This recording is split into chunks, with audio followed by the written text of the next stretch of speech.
बिस्मिल्लाहिर्रहमानिर्रहीम। आज हमारा 12 लेक्चर होगा फिज़िक्स का। और लास्ट लेक्चर में हमने आपको बताया था कि इक्वेशन ऑफ मोशन के मुताबिक पढ़ा रहे थे। तो first equation of motion last time समझाई गई थी। आज उसी के तसलसल से आगे चलते हैं और सेकंड इक्वेशन ऑफ मोशन आज समझाने की कोशिश की जाएगी।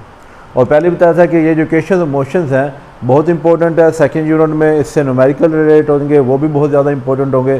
तो फर्स्ट इक्वेशन के बाद हमने सेकंड इक्वेशन और थर्ड इक्वेशन इंशाल्लाह नेक्स्ट लेक्चर में समझाई जाएगी। और इन तीनों लेक्चर में मैंने आपको बताया था कि इक्वेशन ऑफ मोशन में 60% जो पोर्शन है वो इन तीनों में कॉमन आएगा। 60% से मुराद क्या होगी कि अगर equation of motion first equation of motion paper में पूछी जाती है या सेकंड इक्वेशन ऑफ मोशन पूछी जाती है या थर्ड इक्वेशन में पूछी जाती है तो उसमें थ्योरी जो उनसे लिखेंगे पेन ऑफ 44 की लास्ट 2 लाइन्स रिपीट करूंगा और उसके बाद 45 की जो पहली 2 लाइनें हैं जो यहाँ भी मैंने लिखी है, इसी तरह मैंने फर्स्ट इक्वेशन ऑफ मोशन भी लिखी थी। और ये जो ग्राफ है सेम एज इट जो फर्स्ट इक्वेशन ऑफ मोशन बनाया गया था सेम एज इट हम सेकंड इक्वेशन में बनाएंगे। और इंशाल्लाह नेक्स्ट जो लेक्चर होगा उसमें थर्ड इक्वेशन ऑफ मोशन में भी ये 60% पोर्शन ऐसे एज इट इज़ लिखा जाएगा। हमारे पास क्या था, स्पीड टाइम ग्राफ है। स्पीड टाइम ग्राफ जैसे मैंने बताया मोटर वे पर अगर मूव कर रहे हैं 30 की स्पीड से है तो आहिस्ता आहिस्ता एक्सलेट करते हैं, यूनिफॉर्म रोड पे मूव, यूनिफॉर्म स्ट्रेट लाइन पे मूव कर रहे हैं, यूनिफॉर्म एक्सलेशन के साथ मूव कर रहे हैं तो हम लिखेंगे consider a body is moving with initial velocity we i. शुरू में वेलोसिटी इसकी वी आई थी। Moving in a straight road with uniform acceleration after certain time t it's final velocity become v f. अब जाहिर बात है जब हम फासला जबकि हमारी वेलोसिटी बढ़ रही है, हमने कुछ टाइम भी गुजारा है तो इस दौरान हम कुछ ना कुछ फासला भी डिस्टेंस भी क्या करेंगे, ट्रैवल करेंगे।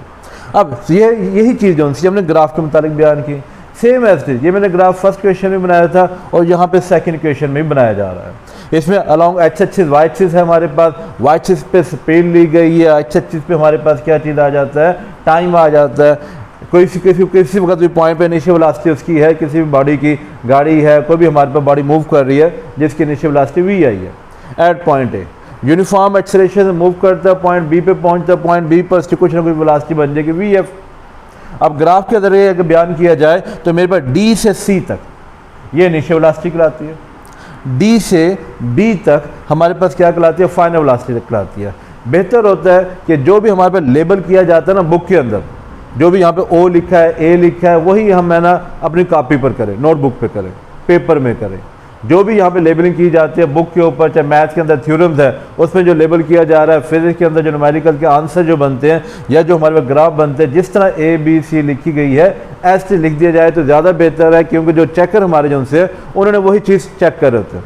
बेहतर तो रहता है कॉन्सेप्ट क्लियर हो, आप जो मर्जी लिख लें नाम, यहाँ पे मैं के लिख देता हूँ एल लिख देता हूँ वो ज़्यादा बेहतर होगा। लेकिन एग्जामिनर हमने देखा जब पेपर चेक कर रहे होते हैं तो वो ज़्यादा टिक मार रहे होते हैं, जब के एल वगैरह लिख देते हैं तो फिर क्लास डाल देते हैं यहाँ तो ए बी सी होना चाहिए था। तो बेहतर यही रहता है कि हमारे पास इवन सरगोदा बोर्ड में या पंजाब बोर्ड की मैं बात करूं कि जो लेबल बुक में किया गया है वही लेबल आप अपने नोटबुक पे और पेपर के अंदर भी किए रहें तो ज़्यादा बेहतर है। तो सी से डी तक इनिशियल वेलोसिटी, बी से डी तक हमारे पास क्या बनती है, फाइनल वेलोसिटी बनती है। और बी से सी की बात करें, बी से सी तक ये बनता है चेंज इन वेलोसिटी। बी से सी तक change in velocity v F minus we i. और अगर फर्स्ट क्वेश्चन का थोड़ा रिकॉल करें तो वहाँ पे हमने लिखा था कि V F minus we I by time T is equal to A, slope का जो फार्मूला था। और टी तक डिवाइड हो रहा है तो इधर जैसे मल्टीप्लाई बनता है तो ए टी किसके बराबर आया था, वी एफ माइनस वी आई। तो ये जो चेंज इन एक्सेलरेशन वेलोसिटी है वो हमारे पास एक्सेलरेशन इनटू टाइम। तो यहाँ पे थोड़ा सा ऐड करेंगे सेकंड इक्वेशन ऑफ मोशन में कि वी एफ माइनस वी आई जो बी सी की वैल्यू थी इसके साथ मैं लिख दूंगा ए टी लिख दिया जाएगा। अब इस इन्फॉर्मेशन कुछ इन्फॉर्मेशन भी मैंने कहा था लेक्चर नंबर 10 में बताया गया था कि स्पीड टाइम ग्राफ में हम कुछ इन्फॉर्मेशन हासिल कर सकते हैं। जिस तरह फर्स्ट क्वेश्चन में हम बात की थी कि स्लोप से हम क्या मालूम कर सकते थे, एक्सेलरेशन मालूम कर सकते थे। इसी तरह अगर मेरे पास इस स्पीड टाइम ग्राफ में ये जो लाइन है ओ ए बी डी पूरी की बात करूं या ए बी की लाइन के अंडर ये जो एरिया आ रहा है इसके नीचे जितना ये एरिया बन रहा है इससे हम क्या मालूम कर सकते हैं, डिस्टेंस मालूम कर सकते हैं। और यही प्रॉपर्टी जो हम सेकंड इक्वेशन ऑफ मोशन में अप्लाई करेंगे।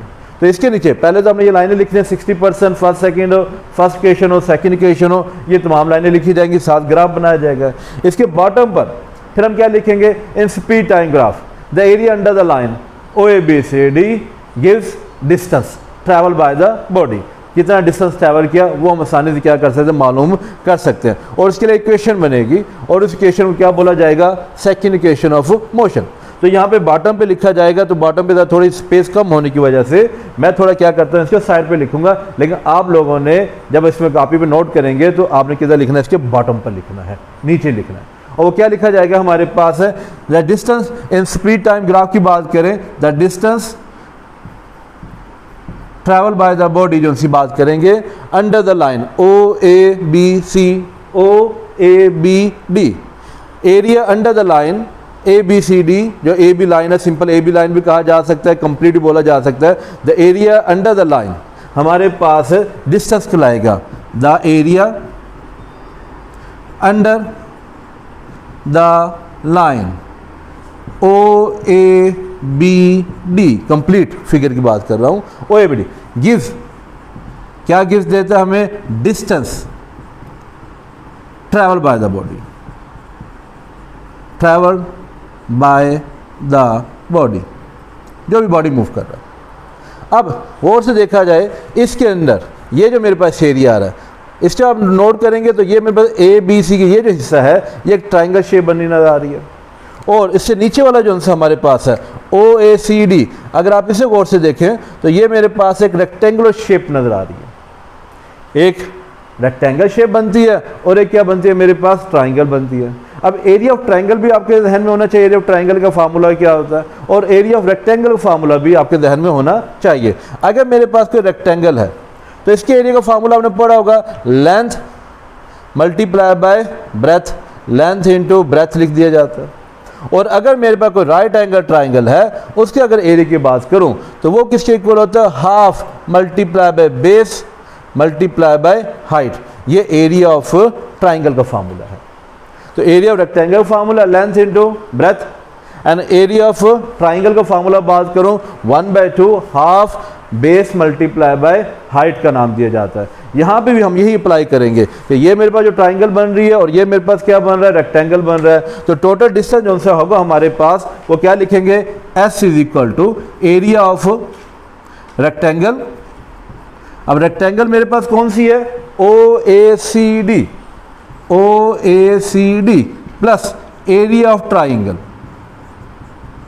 और ट्रायंगल का कौन सी है मेरे पास, अगर इस डायग्राम में देखें ग्राफ के अंदर जब बुक में अगर फॉलो करेंगे तो ट्रायंगल बन रही है ए बी सी, ए बी सी लिख दी जाएगी।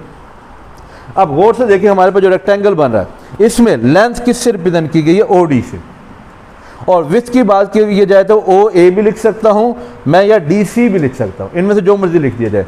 तो लेंथ मेरे पास है इस रेक्टेंगल में ओ डी, विड्थ मेरे पास कितनी है डी सी, तो यहाँ पे लिख दिया जाएगा S is equal to O D length, breadth मेरे पास कितनी आ गई, डी सी आ गई, plus area of triangle. Area of triangle formula क्या था, half into base multiply by height. अब बेस देखो तो मैंने रिप्रेजेंट किया हुआ ए सी से, और हाइट की बात करूं तो उससे किससे रिप्रेजेंट किया गया हमने, बी और सी से। तो यहाँ पे नाम लिख दिए जाएंगे half into A C multiply by B C. अब इनमें वैल्यूज पुट करनी है, तो इनकी वैल्यूज क्या क्या बनती है, ओ डी, ओ डी अगर देखा जाए इस डायग्राम में ग्राफ जो हमने बनाया था, ओ डी एक्स एक्सिस है, अलॉन्ग एक्स एक्सिस है, जो किसको रिप्रेजेंट कर रहा है, टाइम को रिप्रेजेंट कर रहा है। डी से सी की बात करूं तो किसको रिप्रेजेंट कर रहा है, इनिशियल वेलोसिटी को रिप्रेजेंट कर रहा है। ये आप अलग से भी लिख सकते हैं, अगर आपने ग्राफ में पहले ही लेबल कर दिया गया तो फिर इसे अलग से लिखने का फायदा नहीं है, क्योंकि हमने पहले इसको क्या कर चुके हैं, लेबल कर चुके हैं। तो ओ डी के बदले टाइम और डी सी के बदले इनिशियल वेलोसिटी, तो यहाँ पे मैं लिख सकता हूँ ओ डी के बदले time multiply by initial velocity, ये सारा एरिया के इक्वल था, डिस्टेंस आ गया, प्लस हाफ 1/2 ए सी और बी सी की बात जब आ जाती है, दोबारा फिर हम ग्राफ के हेल्प लेंगे। A C again horizontal line, horizontal line along x axis, तो ए सी बात करो या ओ डी बात करो, ये दोनों मेरे पास किसके इक्वल कहलाएंगे, टाइम के इक्वल कहलाएंगे। और बी सी की बात आती है तो बी सी हमने क्या लिखा, वी एफ माइनस वी आई लिखा था, लेकिन हमने इसे थोड़ा चेंज किया था फर्स्ट क्वेश्चन मोशन से कि वी एफ माइनस वी आई, थोड़े एडिशन के बाद ये किसके इक्वल है, ए टी के इक्वल है। तो यहाँ पे मैं लिखूंगा ए सी के बदले टाइम और बी सी के बदले एक्सेलरेशन इनटू टाइम, मतलब ए टी की वैल्यू लिखेंगे। तो ए सी मेरे पास टाइम है और बी सी के बदले क्या लिख सकता हूँ मैं, ए टी। नाउ इनको मल्टीप्लाई कर दिया जाता है, अगर देखा जाए तो s as it is v i into t बनेगा v I T plus 1/2 half t multiply by t बन जाता है ए टी स्केयर। तो ये जो फॉर्म बनी है मेरे पास S is equal to V I T plus half A T square, ये कहलाती है मेरे पास सेकेंड इक्वेशन ऑफ मोशन। अब इस सेकेंड इक्वेशन ऑफ मोशन में गौर से देखेंगे, मेरे पास डिस्टेंस आ रहा है, वी आई इनिशियल वेलोसिटी आ रही है, टी क्या चीज़ आ रहा है, टाइम आ रहा है, और ए क्या चीज़ आ रही है, एक्सेलरेशन आ रहा है। चार चीज़ें इसमें आ रही हैं, वी एफ नहीं आ रहा, इंडिपेंडेंट ऑफ फाइनल वेलोसिटी होता है। तो ये चार चीज़ें आ रही है, कौन कौन सी चार चीज़ें आ रही हैं, डिस्टेंस आ रहा है, इनिशियल वेलोसिटी आ रही है, टाइम आ रहा है, और क्या चीज़ आ रही है, एक्सेलरेशन आ रहा है। इन चारों को डिफाइन करना आपने क्या किया जाएगा, सेकंड इक्वेशन मोशन डेफिनेशन का बयान करूं तो an equation we give the relationship between initial velocity, time, acceleration and distance. पहले तीन लफ्ज़ बोले जाएंगे कॉमे के साथ, और आखिर में जैसे जो उनसे उसके साथ एंड का लफ्ज़ इस्तेमाल किया जाएगा। The equation we give the relationship between initial velocity, time, acceleration and distance is called second equation of motion. Paper में बार बार आ जाते हैं, चाहे फर्स्ट है, चाहे सेकंड है, चाहे थर्ड है, इन तीनों में से लाजमी बोर्ड लेवल पे भी आ जाता है। और ये फाइनली जो रिजल्ट हमारे पास आया है S is equal to V I T plus half A T square, ये आपको अच्छे तरीके से क्या होना चाहिए, याद होना चाहिए। स्केयर ऑफ टाइम बोला जाता है हमारे पास, ये सेकंड इक्वेशन मोशन कहलाती है। तो 60% कॉमन था। बाकी क्या हमने प्रॉपर्टी यहाँ पे इस्तेमाल की, स्पीड टाइम ग्राफ में distance, area under the line, area under the line O A B D gives distance traveled by the body। और इसके अंदर मेरे पास एरिया ऑफ ट्राइंगल भी है और एरिया ऑफ रेक्टेंगल भी है। इन दोनों के फार्मूले आपको पहले से 8th क्लास में भी याद कराए जाते हैं। रेक्टेंगल का फार्मूला क्या होता है उसे छोटी क्लास में भी बताया जा रहा होता है। ट्राइंगल का, राइट एंगल ट्राइंगल का एरिया का फार्मूला हमारे पास क्या होता है, half into base multiply by height होता है। इसको हमने यहाँ पे क्या किया, इंप्लीमेंट किया और फाइनल रिजल्ट हासिल किया है S is equal to V I T plus half A T square. अगर फिर भी कोई चीज़ ना समझ में आए तो आप फ़ोन करके रिस्पेक्टिव टीचर जो भी आपके टीचर हैं उनसे भी पूछ सकते हैं, मुझसे भी पूछा जा सकता है। Hope understand.